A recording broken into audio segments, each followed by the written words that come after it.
నమస్కారం. జాగృతి టీవీ ప్రేక్షకులకు సుస్వాగతం. ఒకనాడు మన దేశాన్ని జయించడానికి వచ్చినటువంటి విదేశీ విచ్ఛిన్నకర శక్తులు క్రూరత్వాన్ని, బలప్రయోగాన్ని ఆయుధాలుగా చేసుకున్నాయి. దేశానికి స్వాతంత్రం వచ్చిన తర్వాత తమ రూపాన్ని మార్చుకుని కొత్త రకం ఆయుధాలతో మళ్ళీ మన దేశాన్ని లొంగదీసుకునే ప్రయత్నాన్ని కొనసాగించాయి. ఇప్పటికీ ఆ వ్యవస్థలు నడుస్తున్నాయి. ప్రస్తుత డిజిటల్ యుగంలో ఆ శక్తులు తమ రూపాల్ని, వ్యూహాల్ని మరింతగా మార్చుకుని కనిపించని కొత్త యుద్ధానికి తెరలేపిన వైనాన్ని గంగలో విషనాగులు అనే పుస్తకం ద్వారా సుధామోహన్ గారితో కలిసి వెలుగులోకి తెచ్చారు సామాజిక కార్యకర్త, రిటైర్డ్ ప్రొఫెసర్ డాక్టర్ సారంగపాణి గారు. డాక్టర్ సారంగపాణి గారు ఈరోజు మన జాగృతి స్టూడియోకి విచ్చేశారు. గంగలో ఆ విషనాగులు గరళాన్ని నింపుతున్న వైనం ఎటువంటిది, వాటి కోరలు ఎలా పీకాలి, ఆయన్నే అడిగి తెలుసుకుందాం. నమస్కారం సారంగపాణి గారు. జాగృతి ప్రేక్షకుల తరఫున మీకు సుస్వాగతం. ఈ గంగలో విషనాగులు అనే పుస్తకం లోపలికి వెళ్లే ముందు అసలు ఈ విషనాగుల ఆనుపానుల్ని బయటకు పెట్టాలనేటువంటి ప్రేరణ మీలో ఎలా కలిగింది, దానికి మూలమేంటి? జాగృతి వీక్షకులకు నమస్కారం. గంగలో విషనాగులు అనేటువంటి పుస్తకం స్నేక్స్ ఇన్ ది గంగా అనే పుస్తకానికి, ఆంగ్ల పుస్తకానికి సంక్షిప్త రూపం. రాజీవ్ మల్హోత్రా గారు, విజయ విశ్వనాథన్ గారు ఎంతో పరిశోధించి, చాలా విస్తృతంగా పరిశోధించి భారతదేశానికి వ్యతిరేకంగా అమెరికాలో జరుగుతున్నటువంటి ఒక కుట్రను బయటపెట్టారు. అంటే far right, world far right, far left, అలాగే ఇస్లామిస్టులు, అమెరికన్ డీప్ స్టేట్, ఈ 4 ప్రధాన సూత్రధారులు భారతదేశానికి డిస్టెబిలైజ్ చేయడానికి ప్రయత్నం చేస్తున్నారు. అంటే డిస్టెబిలైజేషన్ దేనికోసము అంటే ఒక సివిలైజేషన్ స్టేట్గా ఎదగటానికి అవకాశం ఉన్నటువంటి దేశాల్లో చైనాని, భారతదేశాన్ని ఐడెంటిఫై చేశారు. చైనాని డిస్టెబిలైజ్ చేయటం చాలా కష్టమని వాళ్ళు భావించారు. ఎందుకంటే అది ఒక డెమోక్రటిక్ కంట్రీ కాదు, ఓపెన్ సొసైటీ కాదు.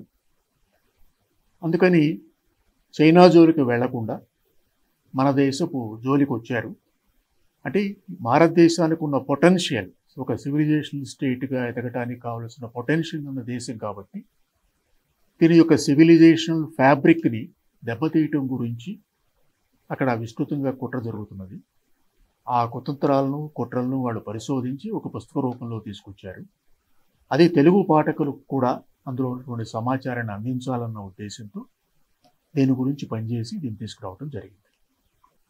భారతదేశపు ఎదుగుదల అనేది ఎప్పుడు కూడా ప్రపంచ శాంతికి, లోక కళ్యాణానికి కదండి ఉపయోగపడింది. అయితే ఆ శక్తులకి, ఆ విచ్ఛిన్నకర శక్తులకి కంటగింపైనటువంటి అంశాలు ఏంటి? ఇప్పుడు భారతదేశం యొక్క ఎదుగుదల అనేది మనం చూస్తున్నాం. అది G20లో సభ్యురాలైంది. ఐక్యరాజ్య సమితిలో పర్మనెంట్ సీటు కోసం అనేక దేశాలు మనకు సపోర్టింగ్గా ఉన్నాయి. చైనాకి మారుగా ఒక పోటీగా ఎదుగుతున్న దేశం కాబట్టి, అట్లాగే ఇస్లామిస్టులు, కమ్యూనిస్టులకు ఇక్కడ, అట్లాగే ఎవాంజలిస్టులకి కూడా పెద్ద కంచుకోటగా నిలబడింది ఈ దేశం. అంటే 1000 సంవత్సరాలు, 1200 సంవత్సరాలు బానిసత్వం తర్వాత కూడా ఇంకా ఈ దేశంలో సివిలైజేషన్ ఉన్నది, ఏన్షియంట్ సివిలైజేషన్ ఉంది. మిగిలిన అన్ని దేశాల్లో ఎవాంజలిస్టులు ఎక్కడైతే అడుగు పెట్టారో ఆ దేశాల్లో ఆ సివిలైజేషన్ లేదు. ఆఫ్రికన్ కాంటినెంట్లో కానివ్వండి, అమెరికన్ కాంటినెంట్లో కానివ్వండి. అట్లాగే ఇస్లామిస్టులు ఎక్కడైతే ఎంటర్ అయ్యారో, for example middle east, Arab దేశాలకి పురాతన నాగరికత, సంస్కృతి చాలా ఉంది. ఇప్పుడు మనం సౌదీ అరేబియా గురించి మాట్లాడుతున్నాం. సౌదీ అరేబియా ముస్లిం దేశం కాకముందు, ఇరాన్ ముస్లిం దేశంగా మారకముందు, ఇరాక్ ముస్లిం దేశంగా మారకముందు, ఆఫ్ఘనిస్తాన్ ఇస్లామిక్ దేశంగా మారకముందు అక్కడ గొప్ప సంస్కృతి వెళ్ళి విరిసింది. ఒకసారి వీళ్ళు వచ్చిన తర్వాత ఆ సంస్కృతి ఏదైతే ఉందో అదంతా కూడా మటుమాయమైపోయింది.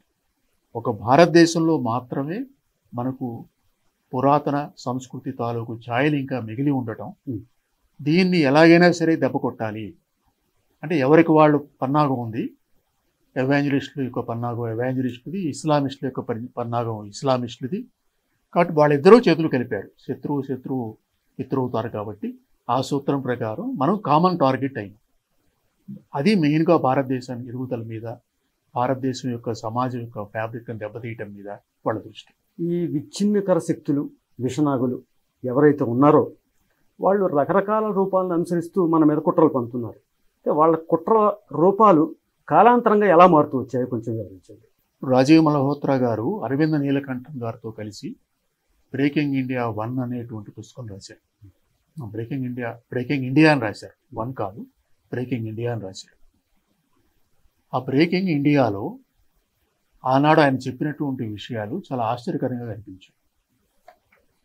అంటే ఏ విధంగా western interference, Dravidian and Christian దీంట్లోకి వెళుతున్నాయి అనేది ఆయన ఉదాహరణగా అందులో వివరించారు.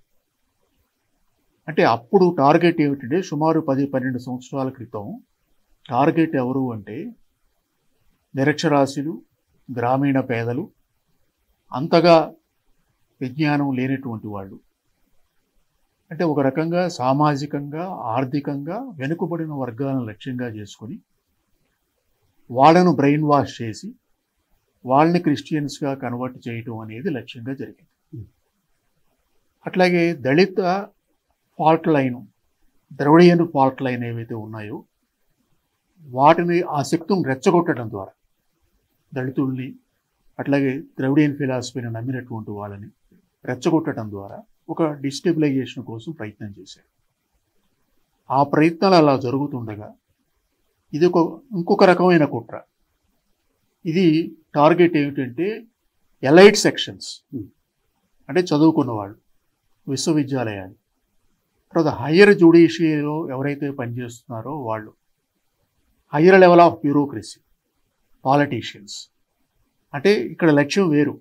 అంటే కింద నుంచి పనిచేయటం ద్వారా డిస్టెబిలైజేషన్ చాలా కాలం పడుతుంది అన్నటువంటి ఆలోచనకు వచ్చి మనం ఉన్నత తరగతుల వారిని ప్రభావితం చేయటం ద్వారా, ఎవరెవరైతే ఉన్నత పదవుల్లో ఉన్నారో, ఉన్నత విశ్వవిద్యాలయాల్లో పనిచేస్తున్నారో వాళ్ళని ప్రభావితం చేయటం ద్వారా, వాళ్ళని బ్రెయిన్ వాష్ చేయటం ద్వారా ఈ డిస్టెబిలైజేషన్ తీసుకొద్దాము, విచ్ఛిన్నం చేద్దాము భారతదేశాన్ని అనేటువంటి ప్రయత్నం చేస్తుంది. విచ్ఛిన్నకర శక్తుల వలలో నిరుపేదలు, నిరక్షరాస్యులు పడ్డారంటే కొంత అర్థం చేసుకోవచ్చు. అయితే చదువుకున్న వాళ్ళు, ఎలైట్ సర్కిల్స్ కూడా ఆ ప్రభావంలో పడ్డాన్ని ఎలా అర్థం చేసుకోవాలంటారు? అంటే మనం ఇక్కడ ఆలోచించవలసింది ఏంటంటే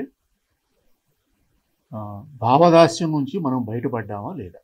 కలోనియల్ భావజాలం నుండి భారతీయులు ఇంకా బయటపడలేదు. ఇంకా మన కలోనియల్ మాస్టర్స్ని మనం గుడ్డిగా అనుకరిస్తున్నాము, అనుసరిస్తున్నాము. వాళ్ళు మన మీద రుద్దినటువంటి భావజాలం నుంచి మనం బయటికి రాలేదు. ఉదాహరణకు క్యాస్ట్ తీసుకోండి. ఇప్పుడు భారతదేశం అంతా క్యాస్ట్ సెన్సస్ చేయాలి అని రాహుల్ గాంధీ చెప్తున్నాడు, కాంగ్రెస్ చెప్తున్నాడు. తెలంగాణలో ఆల్రెడీ ఆ రకమైనటువంటిది మొదలైంది. అసలు మనది క్యాస్ట్ కాదు, మన దేశంలో వర్ణ వ్యవస్థ ఉన్నది. ఆ ముస్లిం పాలకులు ఈ దేశంలోకి, విదేశీ ముస్లింలు ఈ దేశంలో దాడి చేయకముందే కుప్పకూలింది. ఆ తర్వాత మనకు దాని నుంచి జాతులు పుట్టాయి, దాని నుంచి కులాలు పుట్టాయి. ఇక్కడ ఉన్నది కుల వ్యవస్థ. కానీ దీన్ని వాళ్ళు క్యాస్ట్ అని పేరు పెట్టారు. క్యాస్ట్లో ఏమిటి ఇంపార్టెంట్ అంటే ప్యూరిటీ ఆఫ్ బ్లడ్ ఇంపార్టెంట్, కులంలో అది కాదు. కానీ మనం చాలా గుడ్డిగా క్యాస్ట్ సెన్సస్ జరపాలని అడుగుతున్నాం. అంటే మనలో చాలామందికి వర్ణానికి, జాతికి, కులానికి, క్యాస్ట్కి మధ్య ఉన్నటువంటి సంబంధం తెలియదు. సో బ్రిటిష్ వాడు క్యాస్ట్ ఈజ్ ఈక్వల్ టు కులం అన్నాడు కాబట్టి మనం గుడ్డిగా ఏముంటున్నాం, దాని మీద ఒక సినిమా కూడా వచ్చింది, ఆ ఒక్కటి అడక్కు, క్యాస్ట్ గురించి అడక్కు అని. అంటే ఆ పదాలని మనం పట్టుకుంటున్నాం. మన సిస్టమ్కి వాళ్ళు తెలుసో తెలియకో, అవగాహన లోపంతోనో, మిడిమిడి జ్ఞానంతోనో ఏ పేర్లు అయితే పెట్టారో ఆ పేర్లతో ఐడెంటిఫై అయిపోతున్నాం. వాళ్ళ అజ్ఞానంలో మనం కొట్టుకుపోతున్నాం. ఇంకోటి ఏమిటంటే మనం గుడ్డిగా నమ్ముతున్నాం. సో ఇప్పుడు ఆర్యులు బయట నుంచి వచ్చారు అంటే మనలో చాలామంది నమ్మేవాళ్ళు ఉన్నారు. ఆర్యులు వేరు, ద్రావిళ్ళు వేరు అంటే నమ్ముతున్నాం.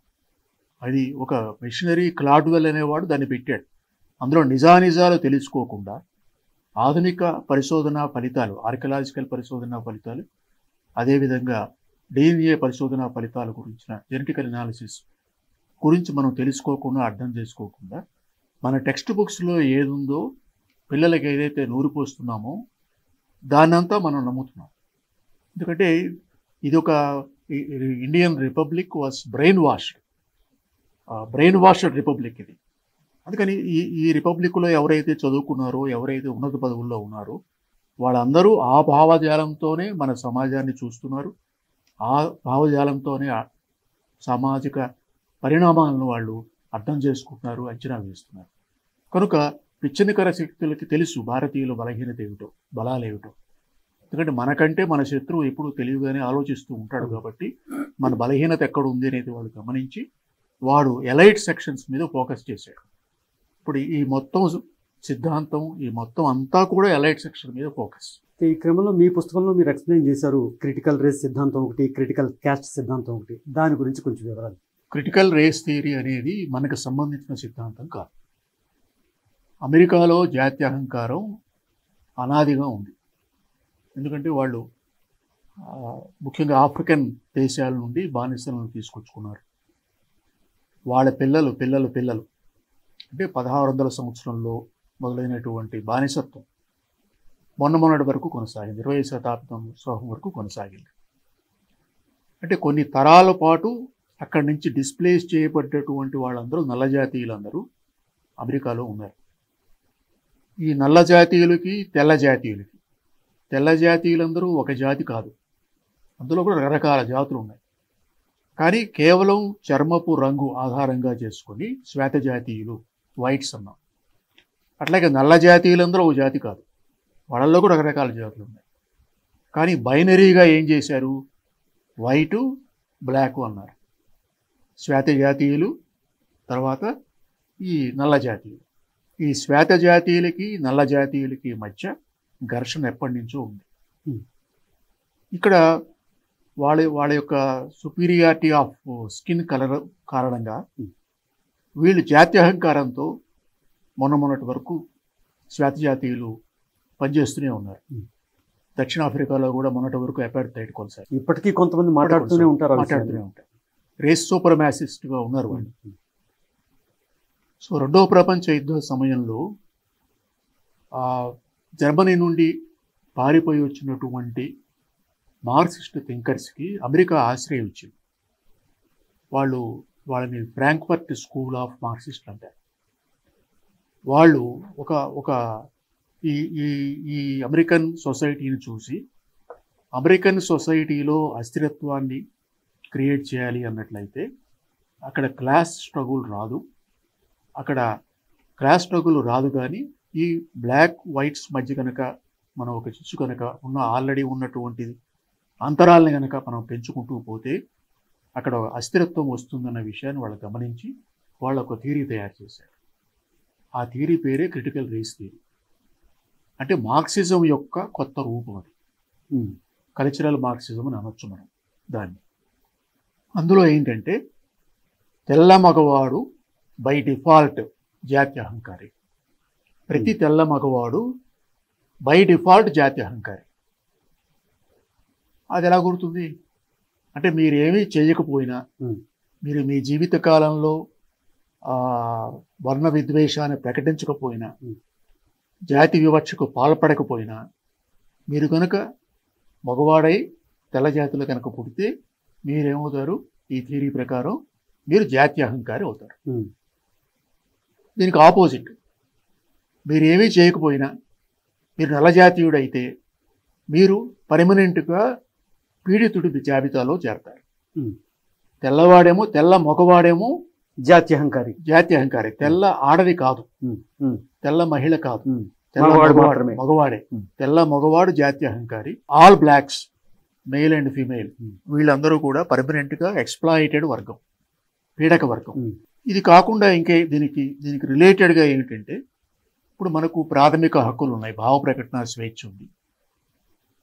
ఈ భావ ప్రకటన స్వేచ్ఛ అనేది ఇర్రెస్పెక్టివ్ ఆఫ్ క్లాస్ అందరికీ సమానంగా ఇచ్చారు. ఈ సిద్ధాంతం ఏం చెప్తుందంటే పీడితులకి ఎక్కువ స్వేచ్ఛ ఉండాలి, పీడకులకి తక్కువ స్వేచ్ఛ ఉండాలి. పీడితులు ఎవరు, పీడకులు ఎవరు అని నిర్ణయించేది ఎవరు? ఈ సిద్ధాంతకర్తలు. వాళ్ళు చెప్తారు ఈ క్లాసు పీడకులు, ఈ క్లాసు పీడితులు. ఈ పీడిత వర్గానికి వ్యవస్థాగత అనుకూలత తక్కువగా ఉంటుంది కాబట్టి వాళ్ళకి ఎక్కువ రైట్స్ ఇవ్వాలి. ఈ పీడక వర్గానికి వ్యవస్థాగత అనుకూలత చాలా ఎక్కువగా ఉంది కాబట్టి వాళ్ళకి తక్కువ రైట్స్ ఉండాలి. ఈ సిద్ధాంతంతో మీరు ఏకీభవించకపోయినట్లయితే మీరు కూడా జాత్యహంకారానికి అనుకూలంగా ఉన్నట్లే. లేదా మీరు ఇంకొక అభిప్రాయం మీరు వెలిబుచ్చినట్లయితే మీరు కూడా జాత్యహంకార వర్గానికి మద్దతుదారుగా నిలుస్తారు. సో అమెరికన్ విశ్వవిద్యాలయాలు ఇప్పుడు ఏం జరుగుతున్నదంటే ఈ క్రిటికల్ రేస్ థియరీకి వ్యతిరేకంగా మాట్లాడేటువంటి వాళ్ళెవరికి కూడా వాయిస్ లేకుండా చేశారు, భావ ప్రకటన స్వేచ్ఛ లేకుండా చేశారు. ఈ క్రిటికల్ రేస్ థియరీని చాలా సర్ప్రైజింగ్గా అమెరికన్ పెట్టుబడిదారులు దాన్ని తీసుకున్నారు. వాళ్ళ యొక్క ఐడియాలజీ యాక్సెప్ట్ చేశారు. దాని గురించి తర్వాత మళ్ళా మనం చెప్పుకుందాం. స్థూలంగా ఇది క్రిటికల్ రేస్ థియరీ. ఇప్పుడు మనం ఎందుకు క్రిటికల్ రేస్ థియరీ గురించి వరి అవుతున్నామంటే దాన్ని critical race is equal to critical caste చేశారు వాళ్ళు. భారతదేశానికి వచ్చేసరికి race is equal to caste అన్నారు. ప్రపంచంలో ఏ మూల జాతి అహంకారం ఉన్నా దానికి కారణం ఇండియన్ క్యాస్ట్ అని చెప్పారు. అలా ఎలా ముడిపెడతారండి? అలాగే చేశారు. ఇంకా ఏం చెప్పారంటే క్యాస్ట్ పునాది, దాని మీద కట్టినటువంటి కట్టడం జాతి. సో పునాది ఏమిటి? క్యాస్ట్. వ్యాకరణం క్యాస్ట్, భాష జాతి. జాతుల నుంచి కులాలు వచ్చినట్ట, కులాల నుంచి జాతులు వచ్చినట్టండి? ఇది జాతి కాదు, కులం కాదు, క్యాస్ట్. ఓహో, క్యాస్ట్. ఇది ఇండియన్ జాతి, ఇండియన్ కులం సంబంధించిన డిస్కషన్ కాదు. వాడు ఇంగ్లీష్లో చెప్పిన పాయింట్ ఇది. దాన్ని మనం తెలుగులోకి చేసుకుని కన్ఫ్యూజ్ అవుతాం. వాడు సింపుల్గా ఇక్కడ ఉన్నటువంటి సిస్టమ్కి క్యాస్ట్ సిస్టమ్ అని పెట్టాడు. ఈ క్యాస్ట్ సిస్టాన్ని హిందూ మతంలో అంతర్భాగం చేశారు. ఈ క్యాస్ట్ కారణంగానే ప్రపంచంలో ఈ రకమైనటువంటి ద్వేషాలు, వర్ణ ద్వేషాలు ఉన్నాయి అనేది వాళ్ళు థియరైజ్ చేసి ఇవన్నీ పోవాలంటే ఏం చేయాలి అంటే ఈ క్యాస్ట్ సిస్టాన్ని డిస్మాంటిల్ చేయాలి. క్యాస్ట్ సిస్టాన్ని డిస్మాంటిల్ చేయాలి అన్నట్లయితే హిందూ మతాన్ని సమూలంగా నాశనం చేయాలి. ప్రపంచంలో ఉన్నటువంటి జాతి అహంకార పోకడలకి మూలం భారతదేశంలో ఉన్నటువంటి క్యాస్ట్ సిస్టము. ఈ క్యాస్ట్ సిస్టమ్ భారతదేశంలో ఉన్న హిందూ మతంలో అంతర్భాగం కాబట్టి we have to dismantle Hindu religion. ఇది అందుకోసం మనం వరి అవుతున్నాం. వాళ్ళ దేశంలో వాళ్ళ క్రిటికల్ రేస్ థియరీ చెప్పుకొని వాళ్ళు ఏం చేసినా మనకు వచ్చిన నష్టం ఏమీ లేదు. కానీ వాళ్ళ సమస్యకు మన దేశంలో ఉన్నటువంటి ఒకానొక సామాజిక వ్యవస్థకు ముడిపెట్టి, మన ధర్మానికి ముడిపెట్టి, మన మతానికి ముడిపెట్టి ఈ మొత్తాన్ని డిస్మాంటిల్ చేస్తే కానీ ప్రపంచంలో ఉన్నటువంటి ఆ జాతి అహంకార వ్యవస్థ పోదు, అమెరికాలో ఉన్నటువంటి జాతి అహంకార వ్యవస్థ పోదు అని ఎప్పుడైతే ఆ రకమైనటువంటి వక్రీకరణ చేశారో దాని గురించి మనం ఈరోజు గంగలో విషయాల గురించి మాట్లాడుకుంటున్నాం. Critical race is equal to caste అని వాళ్ళు అనకపోయినట్లయితే, క్రిటికల్ రేస్ థియరీని చాలా రెక్లెస్గా భారతదేశానికి క్రిటికల్ క్యాస్ట్ థియరీ రూపంలో వాళ్ళు ఎక్స్పోర్ట్ చేయకపోయినట్లయితే, ఇక్కడ ఉన్నటువంటి కొన్ని విశ్వవిద్యాలయాలు ఆ క్రిటికల్ రేస్ థియరీని దిగుమతి చేసుకొని పిల్లలకు పాఠాలు చెప్పకుండా ఉన్నట్లయితే మనం ఈ రోజు దాని గురించి వరి అవ్వాల్సిన పని లేదు. సో ఇక్కడ అమెరికన్ ఫార్ లెఫ్ట్ ఇన్ఫిల్ట్రేట్ అయ్యారు అమెరికన్ డెమోక్రటిక్ పార్టీలో. సో అక్కడ ఈ క్రిటికల్ రేస్ థియరీని వాళ్ళు తీసుకొచ్చారు. అమెరికాలో ఇప్పుడు రాహుల్ గాంధీ మాట్లాడుతున్న క్యాస్ట్ సెన్సెస్కి మూలం ఎక్కడుందంటే క్రిటికల్ క్యాస్ట్ థియరీలో ఉంది. అమెరికాలో చెప్పిన క్రిటికల్ క్యాస్ట్ థియరీలో ఉంది. భారతదేశంలో క్యాస్ట్ సెన్సెస్ జరగడానికి ముందే అమెరికాలో కొన్ని హైటెక్ ఇండస్ట్రీస్లో క్యాస్ట్ సెన్సెస్ చేయించారు. అక్కడ ఎలాంటి చెప్పారంటే భారతీయులు భారతదేశం నుంచి వాళ్ళ చదువులతో పాటు, వాళ్ళ డిగ్రీలతో పాటు, వాళ్ళ వీసాలతో పాటు వాళ్ళ క్యాస్ట్ను కూడా తీసుకొచ్చారు అమెరికాకి. అండ్ అమెరికాలో కూడా క్యాస్ట్ వివక్షకు పాల్పడుతున్నారు. కాబట్టి అక్కడ ప్రొటెక్టెడ్ క్లాస్ కేటగిరీలో దళితుల్ని చేర్చాలి అంటే it is like SC ST atrocities act లాంటిది ఒకటి ఉంది వాళ్ళకి కూడా, ఎగనెస్ట్ రేసిజం. అందులోకి ఈ దళితుల్ని చేర్చాలి, భారతీయ దళితులు చేర్చాలి. ఎందుకంటే వీళ్ళు ఇక్కడ డిస్క్రిమినేట్ కాబడుతున్నారు అసలు ఇంగ్లాండ్లో కానీ అమెరికాలో కానీ క్యాస్ట్ వైజ్ ఎంతమంది దళితులు ఉన్నారు, ఎంతమంది ఫార్వర్డ్ క్యాస్ట్ ఉన్నారు, ఎంతమంది బ్యాక్వర్డ్ క్యాస్ట్ ఉన్నారు, ఈ రకమైన సెన్సెస్ ఎప్పుడు లేదు, ఎక్కడ లేదు. ఇవేవీ లేకుండా, తగిన సాక్ష్యాధారాలు లేకుండానే ఒక థియరీని బిల్డప్ చేసి ఆ థియరీని విస్తృతమైన ప్రచారం చేసి దాని నుంచి రకరకాల అలజడి సృష్టించి అక్కడ డెమోక్రటిక్ పార్టీ వాళ్ళు చేస్తున్నారు. అంటే ఇట్ ఈస్ లైక్ కెనడాలో ఏ విధంగా అయితే ట్రూడో గవర్నమెంట్ చేస్తున్నదో అదే రకమైనది బైడెన్ గవర్నమెంట్ అంతకుముందు ఉన్నటువంటి డెమోక్రటిక్ గవర్నమెంట్స్లో జరిగింది. సో ఈ క్రిటికల్ రేస్ యొక్క పాపులర్ ఫామ్ ఓకిజం అంటారు. ఓకిజం అంటే ఏమిటి అంటే నల్లవాళ్ళు అప్రమత్తంగా ఉండాలి, నల్లవాళ్ళు మేలుకొని ఉండాలి. వేక్ నుంచి ఓకిజం వచ్చింది. వాళ్ళ మీద జరుగుతున్నటువంటి దురన్యాయాలకి వ్యతిరేకంగా వాళ్ళు అప్రమత్తంగా ఉండి మేలుకొని ఉండాలి, సావధానులై ఉండాలి అని ఆ బ్లాక్ యాక్టివిస్టు దాన్ని ఓకిజం అనేటువంటి కాన్సెప్ట్ తీసుకొచ్చి మేలుకొలిపారు ఆ సమాజాన్ని. ఈ ఓకిజం కాన్సెప్ట్ కొత్తగా ఈ క్రిటికల్ రేస్ థియరీలో రాలేదు, దానికి ముందే ఓకిజం ఉంది. కానీ ఆ ఓకిజంలోకి ఇప్పుడు ఈ క్రిటికల్ రేస్ థియరీ యొక్క ఎలిమెంట్స్ చొప్పించారు. సో ఇప్పుడు ఈ ఓకిజం ద్వారా మనకు ఆ ప్రమాదం పొంచి ఉంది. ఇక్కడ ఇంకొక విషయం ఏంటంటే అమెరికాలో ఓకిజం స్ప్రెడ్ చేయడానికి చైనా విస్తృతంగా ఖర్చు పెట్టింది, సౌదీ అరేబియా ఖర్చు పెట్టింది. కానీ చైనాలో కానీ సౌదీ అరేబియాలో కానీ ఈ క్రిటికల్ రేస్ థియరీని ఇక్కడ పిల్లలకి చెప్పటం లేదు. ఓకిజం వాళ్ళ దేశాల్లోకి ఎంటర్ అవ్వకుండా ఈ సౌదీ అరేబియా కానీ చైనా కానీ కట్టడి చేశాయి. కానీ భారతదేశంలో చూపించడానికి ప్రయత్నం చేసి సక్సెస్ అయినాయి. ఎందుకంటే మనం అన్ని తలుపులు బార్లా తెరిచాం. అన్ని తలుపులు పెట్టుబడులు, విదేశీ పెట్టుబడులతో పాటు విదేశీ భావజాలాన్ని కూడా మన తలుపు తెరిచి కూర్చున్నాం. కాబట్టి ప్రతివాడు వచ్చి మన తలుపు తడుతున్నాడు, వాడు చెప్పదలుచుకుంది ఇక్కడ చెప్పిపోయి ఇక్కడ కన్ఫ్యూజన్ క్రియేట్ చేసి. సో ఇదంతా విద్యా సంస్థల్లోకి యూనివర్సిటీల్లోకి కూడా చేరిపోయి ఒక అల్లకల్లోల పరిస్థితికి దారితీసింది. భారతీయ విశ్వవిద్యాలయాలు, విదేశీ విశ్వవిద్యాలయాలు, వీటి మధ్య ఉన్నటువంటి ఈ నెక్సస్ వల్ల మన వాళ్ళ మీద పడుతున్నటువంటి ప్రభావం, నేరేటివ్ ఏ రకంగా రూపొందించబడింది? ఇప్పుడు మనకు స్వాతంత్రానికి ముందు మనం చూసినట్లయితే చాలామంది డిగ్రీలు బిఏ ఉండేవి, బ్యాచులర్ ఆఫ్ ఆర్ట్స్. ఎవరు సైన్స్ అవ్వాల. మన ఫ్రీడమ్ ఫైటర్స్ అందరూ కూడా లా గ్రాడ్యుయేట్సే, పెద్ద వాళ్ళందరూ. మోతిలాల్ నెహ్రూ కావచ్చు, జవహర్లాల్ నెహ్రూ కావచ్చు, గాంధీ, సర్దార్ వల్లభాయ్ పటేల్ కావచ్చు, గాంధీ గారు కావచ్చు, ప్రకాశం పంతులు గారు కావచ్చు, వీళ్ళందరూ కూడా బారిస్టర్లే. వీర సావర్కర్ కావచ్చు, అందరూ బారిస్టరే చదివారు. ఎందుకని ఒక ఇంజనీర్ లేడు, ఎందుకని ఒక డాక్టర్ లేడు? Only exception doctor Baburaju Pattabhi Sitaram. మిగిలిన వాళ్ళందరూ లా చదివిన, బారిట్లా చదివిన వాళ్ళే లీడర్స్లో ఎక్కువ మంది. అట్లాగే ఆర్ఎస్ఎస్ స్థాపించిన డాక్టర్జీ, ఆయన ఎక్సెప్షన్. ఎందుకు అప్పుడు అంటే వాళ్ళు ఏం చేశారంటే కేవలం ఆర్ట్స్ ఎడ్యుకేషన్ మాత్రమే ఎలవ్ చేశారు. డెలిబరేట్గా సైన్సు టెక్నాలజీని మనకు దూరం చేశారు. దూరం చేసి చదువుకోవాలనుకుంటే చదువుకోండి, ఇదిగో బిఏ చదవండి, హిస్టరీ చదవండి, లిటరేచర్ చదువుకోండి, ఇంతవరకే చేశారు. ఇప్పుడు ఏం చేస్తారంటే ఇప్పుడు కూడా మనకు ఇప్పుడు ఇది ఈ మొత్తం కుట్రకి కేంద్ర స్థానం హార్వర్డ్. హార్వర్డ్లో ఒక పెద్ద బిజినెస్ స్కూల్ ఉంది, హార్వర్డ్లో ఒక పెద్ద మెడికల్ స్కూల్ ఉంది, హార్వర్డ్లో డిఫరెంట్ టైప్స్ ఆఫ్ టెక్నాలజీస్కి హార్వర్డ్ కూడా పేరు. కానీ హార్వర్డ్ సోషల్ సైన్సెస్ను మాత్రమే మన యూనివర్సిటీస్ దిగుమతి చేసుకుంటున్నారు.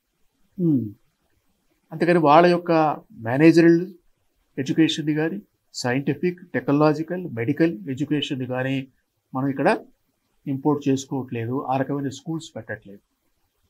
అశోక విశ్వవిద్యాలయం ఉంది ఢిల్లీ పక్కన, అది ఈ క్రియాశీలంలో, ఈ కుట్రలో చాలా పెద్ద ముఖ్యమైన భాగస్వామ్యం అవుతున్నది, తెలుసో తెలియకు. ఎందుకంటే అమెరికన్ లిబరల్ ఎడ్యుకేషన్ని ఇక్కడ ఇంపోర్ట్ చేసుకొని ఆ లిబరల్ ఎడ్యుకేషన్ తాలూకు, లిబరల్ ఆర్ట్స్ ఎడ్యుకేషన్ తాలూకు సిద్ధాంతాలని మన పిల్లలకు బోధిస్తుంది. అట్లాగే జేఎన్యూలో మనకు చిత్తూరు దగ్గర క్రియా యూనివర్సిటీ ఉంది, అందులో కూడా ఇదే జరుగుతుంది.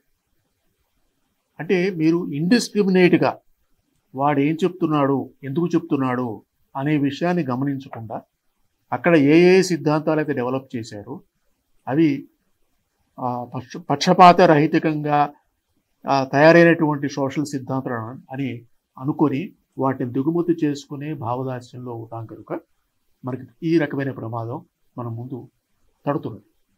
ఇది మన విశ్వవిద్యాలయాలకు పాకింది. విశ్వవిద్యాలయ విద్యార్థులు దీని ప్రకారం ఆలోచింపజేస్తున్నారు. That is unfortunately what is happy. ఈ టాప్ క్రీమీ లేయర్ ఇన్స్టిట్యూట్స్గా చెప్పుకునేటువంటి ప్రైవేట్ యూనివర్సిటీస్ ఉన్నాయి కదండి, అక్కడి విద్యార్థుల్లో క్రమంగా ఈ యొక్క ప్రమాదకరమైనటువంటి నేరేటివ్ బాగా బలపడుతున్నది. దీని నుంచి వాళ్ళు బయటకు రావాలన్నా, వాళ్ళని ఇన్ఫ్లుయెన్స్ చేయాలన్నా ఎలాంటి మార్గాన్ని అనుసరించాల్సి ఉంటుంది? ఇప్పుడు మనకు ప్రీమియర్ ప్రైవేట్ యూనివర్సిటీస్ అన్ని కూడా టెక్నాలజికల్ యూనివర్సిటీస్.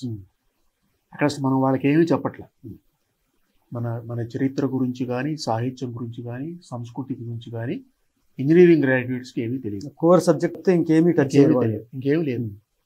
సో వాళ్ళకి భారతదేశపు యొక్క సాంస్కృతిక మూలాల గురించినటువంటి మినిమం నాలెడ్జ్ కూడా అక్కడ లేకుండా మనం టీచ్ చేస్తున్నాం.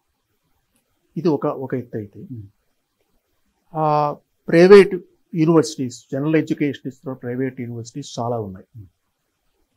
అక్కడ మీరు ఈ రకమైన నేరేటివ్స్ స్ప్రెడ్ అవ్వకుండా ఉండాలి అన్నట్లయితే చాలా జాగ్రత్తలు తీసుకోవాలి. ఇక్కడ ముఖ్యమైన పాత్ర ప్రభుత్వంది. ఇది మీరు నేను చేయలేం. అంటే సివిల్ సొసైటీ యొక్క రోలు చాలా తక్కువ. ప్రభుత్వానికి రెగ్యులేటరీ రోల్ ఉంది కాబట్టి ప్రభుత్వం ఆ రెగ్యులేటరీ రోల్ కనుక ప్లే చేసినట్లయితే ప్రాపర్గా, అంటే వాళ్ళు ఏం చెప్తున్నారు, ఏం టీచ్ చేస్తున్నారు, ఏ సిద్ధాంతాలు దిగుమతి చేసుకున్నారు, ఆ సిద్ధాంతాల యొక్క అవసరం ఏముంది మొదలైన వాటి గురించి కనుక ఒక ఎవాల్యుయేషన్ చేసి వాటిని ఎంతవరకు బోధించాలి, ఎంతవరకు బోధించకూడదు అనే దాన్ని డిస్క్రిమినేట్ చేసి కనుక చెప్పినట్లయితే దానివల్ల ఎక్కువ ఉపయోగం. విదేశాల్లో ఉన్నటువంటి ప్రభుత్వాలు ఈ పద్ధతిని అవలంబిస్తున్నాయండి. అసలు చైనాలో there is no entry. American liberal ఎడ్యుకేషన్కి చైనాలో అసలు ఎంట్రీ లేదు. సౌదీ అరేబియాలో లేదు. ఇరాన్లో చెప్పాల్సిన పని లేదు. పాకిస్తాన్ లాంటి దేశాల్లో అసలు ఎంటర్ కానివ్వరు. అంటే ఈ థ్రెట్ ఎక్కడ వస్తున్నది? ఓపెన్ అండ్ డెమోక్రటిక్ సొసైటీస్లో వస్తున్నది. మనది open society, democratic society, liberal society కనుక మనకున్న ఫాల్ట్ లైన్స్ని విజిబుల్ కదా, మనకున్న విజిబుల్ కాబట్టి ఆ విజిబుల్ ఫాల్ట్ లైన్స్ని వాళ్ళు ఎక్స్ప్లాయిట్ చేయడానికి ప్రయత్నించారు. మీ పుస్తకంలో ప్రస్తావించినటువంటి మరో ముఖ్యమైన అంశం ఒమిద్యార్ నెట్వర్క్. దాని పనితీరు ఎట్లా ఉంటుంది, దాని ప్రభావం ఎట్లా ఉంటుంది, కొంచెం వివరించండి. ప్రపంచ కుబేరుల్లో 24వ వాడు ఓపి ఒమిద్యార్ అనేవాడు. ఒమిద్యారు జార్జ్ సోరోస్ యొక్క జూనియర్ వర్షన్. అండ్ ఆయనకి చైనా కమ్యూనిస్ట్ పార్టీతో చాలా క్లోజ్ లింక్స్ ఉన్నాయి. అయితే అత్యంత సంపన్నుడు కాబట్టి, విదేశీ పెట్టుబడులు మనకు అవసరం కాబట్టి ఆయన మన దేశం వచ్చాడు. ఆయన నెట్వర్క్ చాలా విస్తృతంగా నెట్వర్క్ ఉంది. ముఖ్యంగా వాళ్ళు అంకుర్ ప్రాజెక్ట్స్లో భారీగా పెట్టుబడులు పెట్టాడు. 4 యూనికార్న్స్ ఆయన కింద ఉన్నాయి. ఇది కాకుండా చాలా పెద్ద సోషల్ నెట్వర్క్ ఆయన తయారు చేశాడు. ఒక రకంగా చెప్పాలంటే ఒక ప్యారలల్ గవర్నమెంట్ నడపడానికి కావలసినటువంటి ఒక ఏర్పాటు మనకు ఒమిద్యార్ నెట్వర్క్లో కనపడుతుంది. అంతేకాకుండా చాలా ఇంపార్టెంట్ డేటా సెక్యూరిటీకి సంబంధించి, ఇన్ఫర్మేషన్ సెక్యూరిటీకి సంబంధించినటువంటి ఇంపార్టెంట్ కమిటీస్లో ఆయన ఉన్నాడు. కాబట్టి ఇది అంతా ఇల్లీగల్గా జరగట్లేదు. గవర్నమెంట్ యొక్క పర్మిషన్తో జరుగుతుంది. అంటే మీకు విదేశీ పెట్టుబడులు కావాలి, అంకుర్ ప్రాజెక్ట్స్లో పెట్టుబడులు పెట్టేవాడు కావాలి. కాబట్టి మనకు వాడు వస్తున్నాడు. సో ఈ వంకన వాళ్ళ ప్రభావం కూడా వచ్చి పడుతుంది. అంటే ఇక్కడ మనం గమనించాల్సింది ఏంటంటే, ఇప్పుడు మైక్రోసాఫ్ట్ కానివ్వండి, అమెజాన్ కానివ్వండి, లేకపోతే యూట్యూబ్ కానివ్వండి, ఇంకా ఫేస్బుక్, ట్విట్టరు, బ్లాక్ రాక్ ఇంకా చాలా ఇట్లాంటివి కొన్ని కంపెనీస్ ఉన్నాయి. వీళ్ళందరూ ఏం చేశారంటే 2008లో మనకు వరల్డ్ ఎకనామిక్ క్రైసిస్ వచ్చింది. ఫైనాన్షియల్ క్రైసిస్ వచ్చింది. ఆ ఫైనాన్షియల్ క్రైసిస్లో ఏం జరిగిందంటే ఈ దివాలా తీసినటువంటి కంపెనీని బెయిల్అవుట్ చేయడానికి అమెరికన్ గవర్నమెంట్ ప్రయత్నం చేసింది. అక్కడ సిటిజన్స్ ఏమన్నారంటే మీరు అలా బెయిల్అవుట్ చేయడానికి వీల్లేదు, ఎందుకంటే వాడు మా డబ్బు తీసుకెళ్ళి మీరు బెయిల్అవుట్ చేస్తే ఒప్పుకోము, కాబట్టి బెయిల్అవుట్ చేయడానికి వీల్లేదు. తర్వాత వాళ్ళు చాలా విలాసవంతమైనటువంటి జీవితాన్ని గడుపుతున్నారు. ఎగ్జిక్యూటివ్ సిఇఓస్ చాలా విలాసవంతమైన జీవితం బోనస్ రేట్స్ ఎంజాయ్ చేస్తున్నారు. కాబట్టి ఆక్యుపై వాల్ స్ట్రీట్ అని ఒక పెద్ద ఉద్యమం జరిగింది. కొన్ని నెలల పాటు ఆ ఉద్యమం జరిగింది. కొందరు ఈ ఈ క్యాపిటలిస్టులు కొందరు అందులో కొందరి మీద కేసులు నడిచాయి. కొన్ని దివాలా తీసిన కంపెనీ అధినేతలు జైళ్ళలో పెట్టారు, అన్నీ జరిగాయి. అప్పుడు ఈ కొత్త ఆలిగార్కి, ఈ ముఖ్యంగా ఇన్ఫర్మేషన్ టెక్నాలజీ బేస్డ్ ఆలిగార్కి కేసు ఏం చేసాయంటే దీని నుంచి బయటపడాలంటే ఏం చేయాలి? వాళ్ళు చాలా సింపుల్గా ఓకిజాన్ని వాళ్ళు అడాప్ట్ చేసుకున్నారు. సో అది వాళ్ళకి ఒక నైతిక రక్షణ కవచంగా కనిపించింది. సో జనరల్గా ఎవరు ప్రశ్నిస్తూ ఉంటారు? లెఫ్టిస్టులు ప్రశ్నిస్తుంటారు, క్యాపిటలిస్టులు. ఇప్పుడు లెఫ్టిస్టులు ఈ ఓకినిజాన్ని ఎవరైతే అడాప్ట్ చేసుకున్నారో, డిఫాల్ట్ ఐడియాలజీగా అడాప్ట్ చేసుకున్నారో వాళ్ళని ప్రశ్నించడం మానేశారు. అంటే ఈ పెట్టుబడిదారీ విధానాన్ని సమర్థించేది ఏది కూడా ఓకిజంలో లేదు. ఓకిజాన్ని సమర్థించేది ఏది కూడా పెట్టుబడిదారీ విధానంలో లేదు. కానీ ఈ రెండు శక్తులు చేతులు కలిపాయి, పరస్పర విరుద్ధంగా చేతులు కలిపాయి. ఎందుకంటే వాడికి వీడు కావాలి, వాడు కావాలి. సో వీడేం చేస్తున్నాడు? వాడిచ్చిన ఫండ్స్ తీసుకొని లేదా వాడిచ్చిన పబ్లిసిటీ తీసుకొని, అంటే మీకు సోషల్ మీడియాలో మీరు ఓకిస్టులు చేసేటువంటి పోస్టులకి విస్తృతమైన ప్రచారం కలిగించడం జరుగుతుంది. మీకు రీసెంట్గా అమెరికన్ ఎలక్షన్స్లో మనం చూసాం. అంతకుముందు ట్రంప్ ఇంచుమించుగా ఇదే పాయింట్ మీద ఆయన వేరే సొంతగా ఒక నెట్వర్క్ పెట్టుకున్నాడు, మీడియా నెట్వర్క్ పెట్టుకున్నాడు, సోషల్ మీడియా నెట్వర్క్ పెట్టుకున్నాడు. ఇప్పుడు ఫర్ ఎగ్జాంపుల్ ఎలాన్ మస్క్ కనుక ఆయనకి మద్దతు కనుక ఇవ్వకపోయినట్లయితే ఆయన ఓడిపోయి ఉండేవాడు. నేను చెప్పేది ఫైనాన్షియల్గా కాదు, from the point of view of publicity. So ఇప్పుడు దీని ద్వారా ఏం జరుగుతుందంటే, మీరు ఒక మైనారిటీకి హక్కులు భంగం కలిగింది అనగానే, లేదా ఆర్టికల్ 370కి వ్యతిరేకంగా ఒక చోట ఉద్యమం వచ్చింది, రైతు చట్టాలకు వ్యతిరేకంగా వచ్చింది, నూపురు శర్మ ఏదో మాట్లాడింది, అగ్నివీరుల స్కీమ్ ఏదో జరిగింది అంటే ప్రభుత్వ వ్యతిరేకానికి సంబంధించినటువంటి పోస్టింగ్స్ చాలా త్వరగా మల్టిప్లై అవుతున్నాయి. ముబ్బడిగా వాటిని ప్రచారంలో తీసుకొస్తున్నారు. ప్రభుత్వానికి సపోర్టింగ్గా మీరు మాట్లాడే వాటికి ప్రచారం కల్పించారు. అంటే ఇక్కడ ఈ రకమైనటువంటి డెవలప్మెంట్ జరిగింది. కాబట్టి ఇప్పుడు మీకు ఈ ఓకిస్టులకి క్యాపిటలిస్ట్ క్లాస్కి, అంటే కొత్త క్యాపిటలిస్ట్ క్లాస్, ఈ కొత్త క్యాపిటలిస్ట్ క్యాస్ట్ వల్ల ఏం జరుగుతుందంటే, క్లాస్ వల్ల ఏం జరుగుతుందంటే ప్రపంచం డిజిటల్ క్యాస్ట్ మయం అవుతుంది. డిజిటల్ క్యాస్ట్ వస్తాయి. అందులో ఉన్నవాడు లేనివాడు మధ్య ఉన్నటువంటి అంతరాలు మరింతగా పెరుగుతాయి. ఈ అంతరాలు పెరిగేటువంటి అంతరాలకు కారణం ఎవరో గమనించకుండా మళ్ళా క్యాస్ట్ సెన్సస్ చేసి మన సమాజంలో చిచ్చుపెట్టడానికి ప్రయత్నం చేస్తాం. అంటే మీకు నాకు మధ్య అంతరం పెరగటం మన క్యాస్ట్ కారణంగా కారణం. ఇక్కడ ఈ అంతరాలు పెరగటానికి కారణం మన దగ్గర నుంచి చాలా తీవ్రంగా దోపిడీ చేస్తున్నారు. మన సమాచారాన్ని దోపిడీ చేస్తున్నారు. This is what you call big data. ఈ బిగ్ డేటాని తీసుకొని ఆర్టిఫిషియల్ ఇంటెలిజెన్స్ ద్వారా, ఈ ఆర్టిఫిషియల్ ఇంటెలిజెన్స్ అల్గారిథమ్స్కి యాంటీ ఇండియన్ బయాస్ ఫీడ్ చేసి, మీరు ఏదైనా సరే ఇండియాకి వ్యతిరేకంగానే మీకు కామెంట్స్ వస్తూ ఉంటాయి, ఇండియాకి అనుకూలంగా రావు. ఇప్పుడు ఫర్ ఎగ్జాంపుల్ బంగ్లాదేశ్లో హిందువుల మీద అత్యాచారాలు జరుగుతున్నాయి, దాడులు జరుగుతున్నాయి. మీరు చూడండి, అక్కడ మీరు రెండు రకాలు, మీకు ఒకవైపు పాలస్తీనాలో జరుగుతున్నది, ఇంకొక వైపు బంగ్లాదేశ్లో జరుగుతున్నది. ఈ రెండు మీరు గమనిస్తే దేనికి విస్తృతమైనటువంటి ప్రచారం వచ్చింది? పాలస్తీనాకు సంబంధించిన విస్తృత ప్రచారం వచ్చింది. బంగ్లాదేశ్ హిందువులకు సంబంధించి విస్తృత ప్రచారం రాలేదు. అది ఇప్పుడే కాదు, 1971లో కూడా రాలేదు.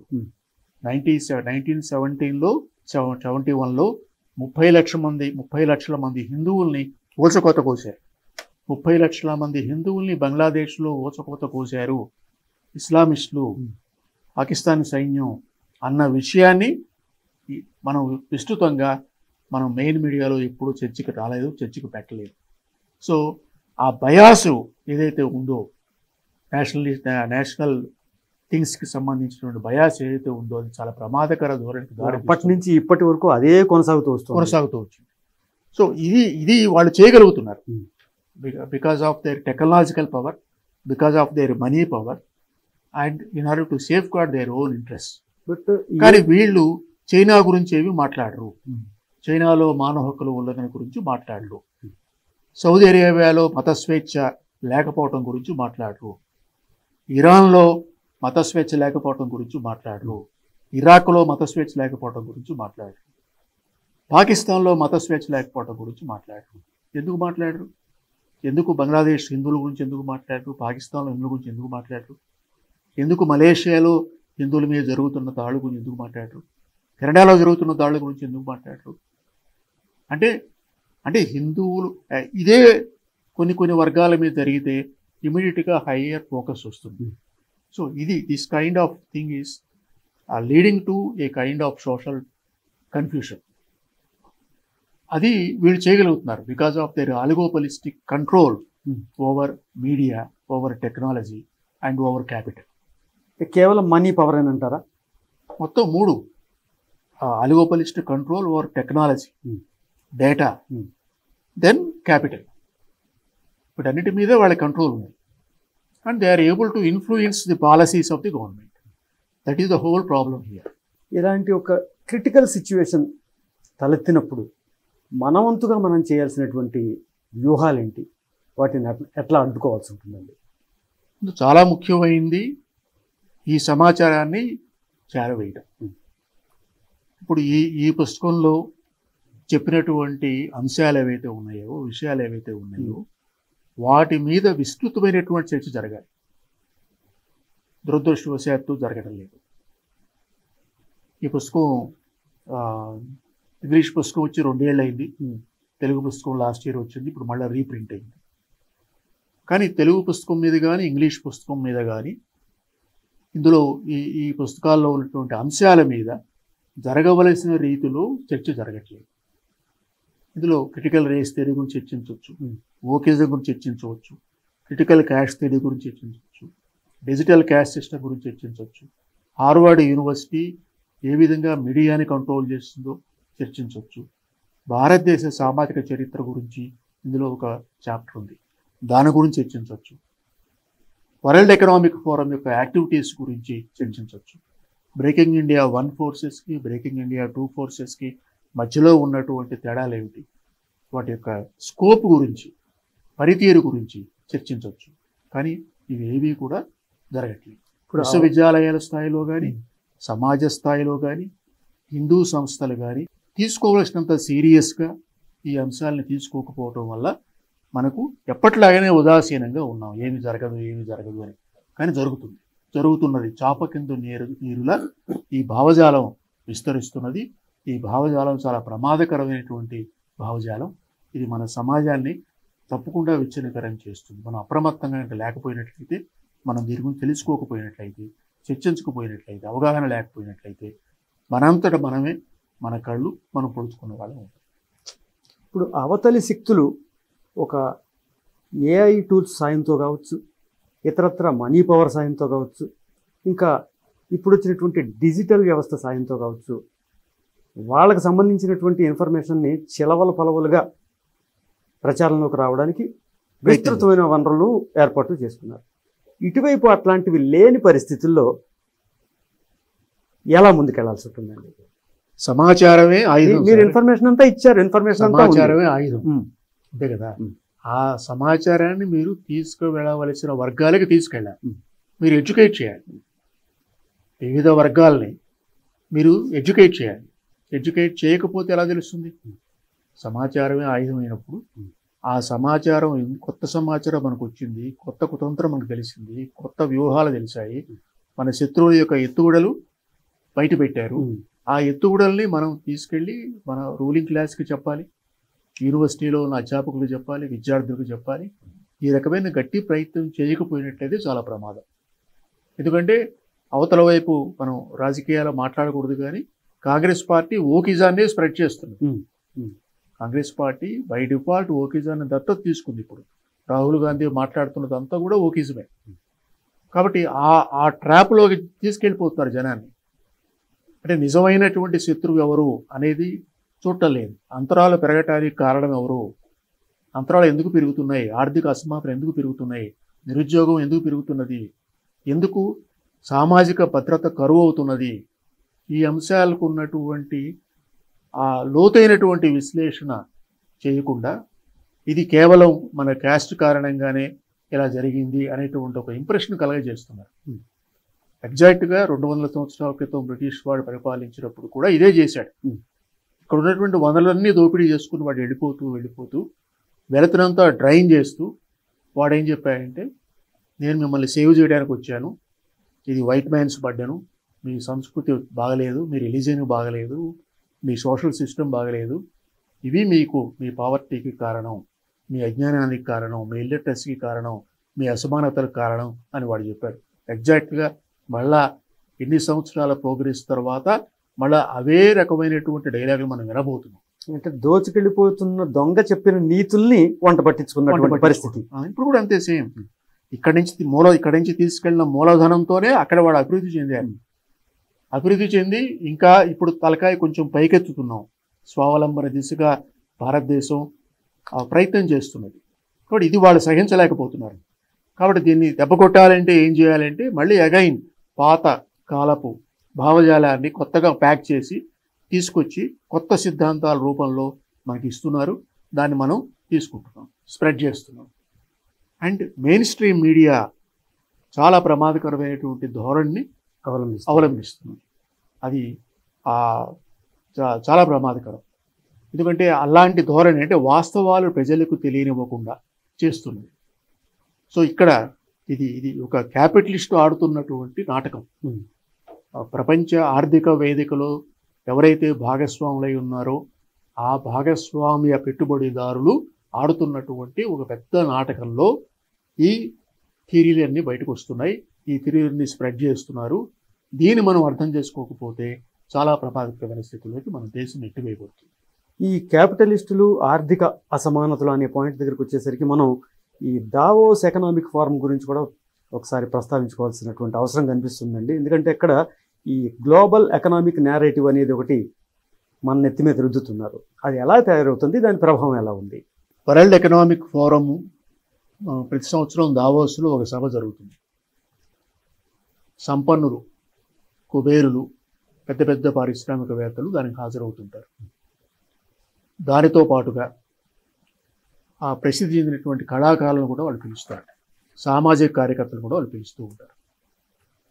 మన నాయకులందరూ ప్రపంచ ఆర్థిక వేదిక నుండి ఒక ఇన్విటేషన్ రావటమే ఒక సర్టిఫికేట్ అనుకునేటువంటి దృష్టిలో ఉన్నారు. అందుకని చాలామంది ముఖ్యమంత్రులు, ప్రధానమంత్రులు, మంత్రులు, ఉన్నత అధికారులు అక్కడికి వెళ్తున్నారు, వస్తున్నారు. అక్కడ ఏం జరుగుతున్నది, అక్కడ ఎజెండా ఎవరు సెట్ చేస్తున్నారు, ఆ ఎజెండాలో ఏమున్నది అనే విషయాన్ని లోతుగా తరిచి చూడటం లేదు. సో 2019లో COVID-19 వచ్చిన తర్వాత ది గ్రేట్ రీసెట్ ప్రోగ్రామ్ అనే ఒకదాన్ని అక్కడ తీసుకోవడం జరిగింది.